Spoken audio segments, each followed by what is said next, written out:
আমি আমাৰ দৰ্শকসকলক খবৰ দি গৈ আছো যে দীপ্তি বৰা বৰ্মন তেখেতক লোৱাৰ আছাম হস্পিটেলত ইতিমধ্যে তেখেতক এডমিট কৰোৱা হৈছে। তেখেতৰ চিকিৎসা চলি আছে। চিকিৎসকৰ সৈতে আমি কথা পাতিছিলোঁ।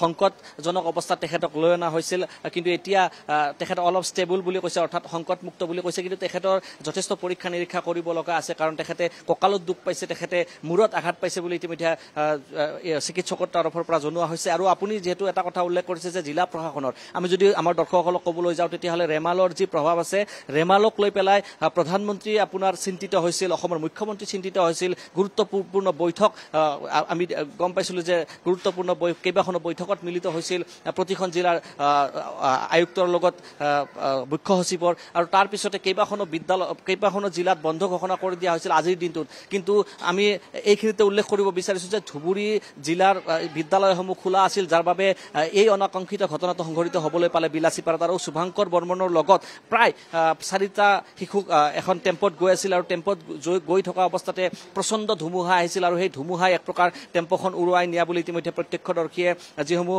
লোক ইয়াত আহি উপস্থিত হৈছিল তেখেতসকলে উল্লেখ কৰিছে যে প্ৰত্যক্ষদৰ্শীয়ে উল্লেখ কৰিছে যে ধুমুহাই যিখন টেম্পো আছে টেম্পোখন উৰুৱাই নিছে, যাৰ ফলত দুৰ্ঘটনাটো সংঘটিত হৈছে। আৰু শুভাংকৰ বৰ্মন তাতে মৃত্যু হোৱা বুলি ইতিমধ্যে উল্লেখ কৰিছে। আৰু মাতৃগৰাকী যথেষ্ট সংকটজনক অৱস্থাত লোৱাৰ আছাম হস্পিটেললৈ লৈ আনিছিল। তাৰ পূৰ্বেই ধুবুৰীৰ কেইবাখনো চিকিৎসালয়লৈ লৈ গৈছিল, কিন্তু তাৰ পিছত তেখেতে উন্নত চিকিৎসাৰ বাবে বঙাইগাঁৱলৈ আহিছিল। আমি অকণমান যিহেতু আত্মীয় আছে তেখেতসকলৰ পৰা জানিবলৈ যত্ন কৰিছোঁ। আপোনাৰ ওচৰলৈ আহিছোঁ।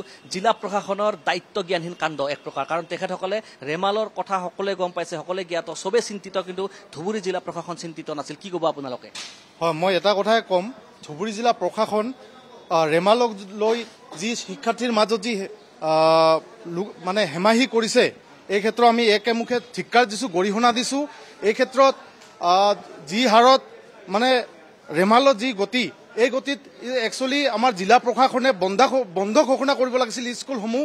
সৰু সৰু ল'ৰা ছোৱালীক আৰু উঠি অহা প্ৰজন্মক লৈ যি হেতালি খেলিছে, এই ক্ষেত্ৰত আমি অভিভাৱক বা এই ক্ষেত্ৰত আমি আত্মীয় হিচাপে মই গৰিহণা দিছোঁ, ধিক্কাৰ জনাইছোঁ। মই আপোনাৰ ঘৰৰ ল'ৰা হেৰুৱাইছে, জিলা প্ৰশাসনৰ গাত কি ক'ব এতিয়া? আচলতে তেখেতসকলে কোনো গুৰুত্বই নিদিলে নেকি? হয়, অকল চাৰ্কেল অফিচাৰে মোক ফোন যোগে জনাইছে যে ক'ত আছে, কেনেকুৱা আছে, কি অৱস্থাত আছে, কিন্তু কোনো ধৰণৰ আহি যে অলপ খা খবৰ ল'ব লাগে, পৰিয়ালৰ খা খবৰ ল'ব লাগে, পৰিয়ালৰ লগত কোনো ধৰণৰ তেনেকুৱা যোগাযোগ কৰা নাই। আৰু জিলা প্ৰশাসনক মানে হেমাহি যি আমাক ৰেমালক লৈ কৰিছে, আমি কিন্তু খুবেই মৰ্মাহত, আমি খুব দুখ পাইছোঁ। আৰু অনাগত দিনত যাতে এনেকুৱা ঘটনা নহয়, আজিৰ পৰা যাতে জিলাখনক বন্ধ ঘোষণা কৰিব লাগে। যি ছাত্ৰ ছাত্ৰীক লৈ হেমাহি খেলিছে, আমি খুবেই মৰ্মাহত।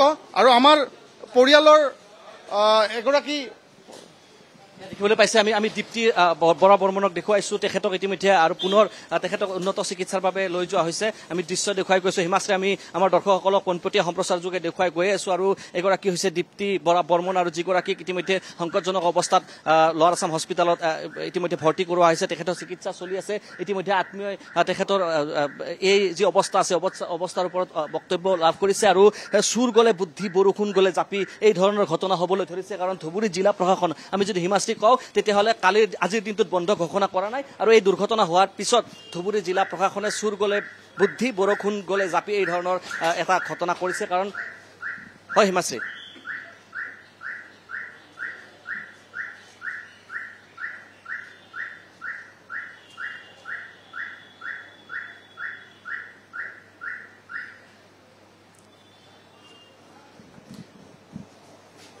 নিশ্চিতভাৱে বিদ্যালয়ৰ কৰ্তৃপক্ষৰো যথেষ্ট ইয়াতে গাফিলতি থকা কথা ইতিমধ্যে উল্লেখ কৰি আছে। অকণমান আৰু আত্মীয়গৰাকী আছে, যিহেতু দীপ্তি বৰা বৰ্মনৰ চিকিৎসা চলি আছে, আত্মীয়গৰাকী আছে, আপোনাৰ ওচৰলৈ পুনৰ পৰা আহিছোঁ।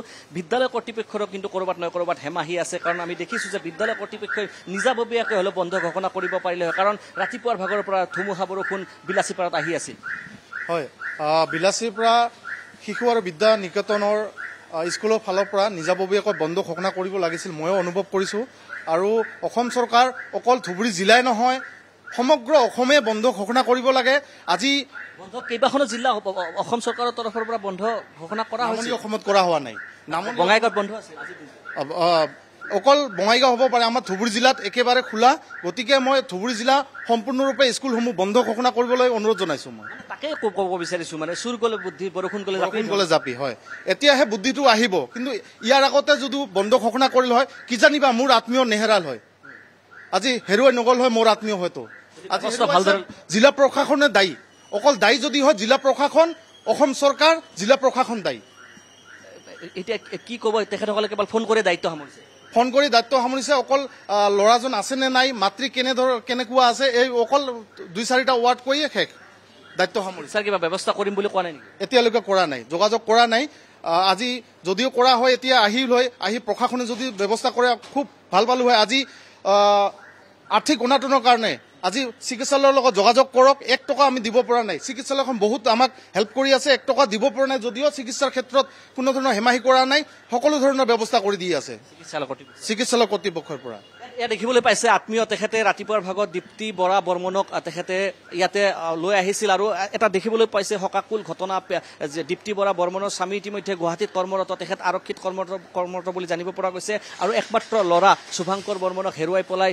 পৰিয়ালটোৰ কি অৱস্থা হৈছে হিমাশ্ৰী ইতিমধ্যে আপুনি অনুধাৱন কৰিব পাৰিছে আমাৰ দৰ্শকৰ প্ৰতিগৰাকী দৰ্শকে আজিৰ দিনটোত অনুধাৱন কৰিব পাৰিছে আৰু আমি উল্লেখ কৰিব বিচাৰিছো যে প্ৰায় বহুকেইখন জিলা বন্ধ ঘোষণা কৰা হৈছিল আৰু বঙাইগাঁও জিলা বিশেষকৈ বঙাইগাঁও জিলা আজিৰ দিনটোত স্কুল বিদ্যালয়সমূহ বন্ধ আছিল কিন্তু ধুবুৰী ইয়াৰে নিকটৱৰ্তী জিলা কিন্তু ধুবুৰী জিলা প্ৰশাসনৰ ফালৰ পৰা কিয় বন্ধ ঘোষণা কৰা নহ'ল কাৰণ এই যিটো ঘটনা আছে বা এই যিটো ৰেমালৰ যিটো প্ৰভাৱ আছে সেই প্ৰভাৱটো আহিব বুলি ইতিমধ্যে বতৰ বিজ্ঞান কেন্দ্ৰৰ ফালৰ পৰা আপোনাৰ দুৰ্যোগ প্ৰশমন বিভাগৰ ফালৰ পৰা যথেষ্ট সকীয়াই দি থকা হৈছিল কিন্তু তাৰ পিছতো এক প্ৰকাৰ ধুবুৰী জিলা প্ৰশাসন বিদ্যালয় কৰ্তৃপক্ষ তেখেতসকলৰ হেমাহিৰ বাবে আজি এটা শিশু হেৰুৱাব লগা হৈছে আৰু ইতিমধ্যে ক্ষোভ দেখিবলৈ পাইছে পৰিয়ালৰ লোক ইয়াত আহি পেলাই তেখেতসকলে ক্ষোভ উজাৰিছে আৰু এক প্ৰকাৰ চুৰ গলে বুদ্ধি বৰষুণ গলে জাপিৰ দৰে হোৱা ঘটনা সংঘটিত হৈছে তেখেতসকলে কেৱল ফোন কৰি পেলাই দায়িত্ব সামৰিছে তেখেতসকলৰ আৰু এই ঘটনাই এক প্ৰকাৰ মই উল্লেখ কৰিব বিচাৰিছো যে ধুবুৰী নহয়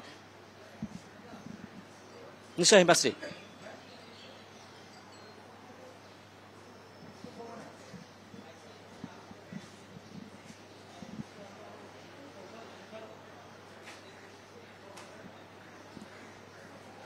নিশ্চিতভাৱে যি 4গৰাকী শিশুক ইতিমধ্যে দুৰ্ঘটনাত পতিত হৈছিল সেই 4গৰাকী শিশুক যি বিলাসী পাৰাৰ ওচৰে পাজৰে যিসমূহ চিকিৎসালয় আছে তাত ভৰ্তি কৰা হৈছিল সেই তথ্য আমি এই মুহূৰ্তলৈকে সবিশেষ পোৱা নাই কিন্তু তথাপিতো আত্মীয়গৰাকী আছে যেহেতু তেওঁৰ পৰাই আমি জানিলে কিছু কথা জানিব পাৰিম 4গৰাকী আৰু আপোনাৰ শিশু আছিল শুভাংকৰ ইতিমধ্যে তেখেত মৃত্যু সাৱটি লৈছে আৰু 4গৰাকীৰ অৱস্থা সংকটজনক বুলি কৈছে তেখেতসকল এতিয়া কি অৱস্থাত আছে বা ক'ত আছে অলপ সুস্থ হৈ চিকিৎসকে সুস্থ হোৱাৰ কাৰণে ঘৰত যাব দিছে আৰু অকল শিক্ষাৰ্থীয়ে নহয় তাৰ লগত থকা অভিভাৱকো গুৰুতৰভাৱে আহত হৈছে এতিয়াও বেণ্ডেজ কৰা কেইগৰাকী মানৰ মই চাই আহিছিলো যেতিয়া বেণ্ডেজ কৰা আছে কেইগৰাকী অভিভাৱকৰ হাতত চিকিৎসা কৰাইছে বিলাসীপুৰা মডেল চিকিৎসালয়তে চিকিৎসা কৰি পেলাই ঘৰ যাব দিছে তেখেতসকলৰ খবৰ লৈ আছে নে নাই মই জানিব পৰা মতে এতিয়ালৈকে খবৰ লোৱা হোৱা নাই মোৰ যোগেদিহে খবৰ লৈ আছে মই কেনেকে যোগাযোগ কৰিম মইতো ইয়াত ব্যস্ত থকাৰ কাৰণে যোগাযোগ কৰিব পৰা নাই মোৰ পৰা যোগাযোগ কৰি আছে ইহঁতে কোনো ধৰণৰ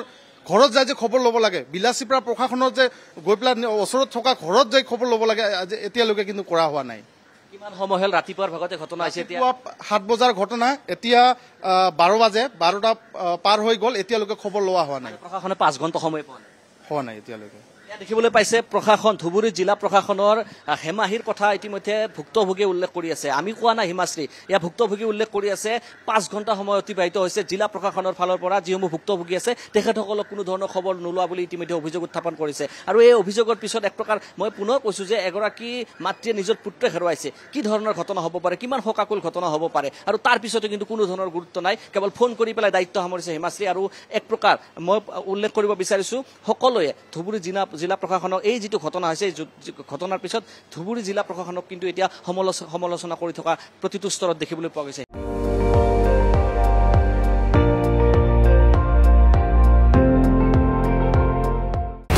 আপুনি চাই আছে ND24 সৰ্বশ্ৰেষ্ঠ নহয় সৰ্বোত্তমৰ দৌৰ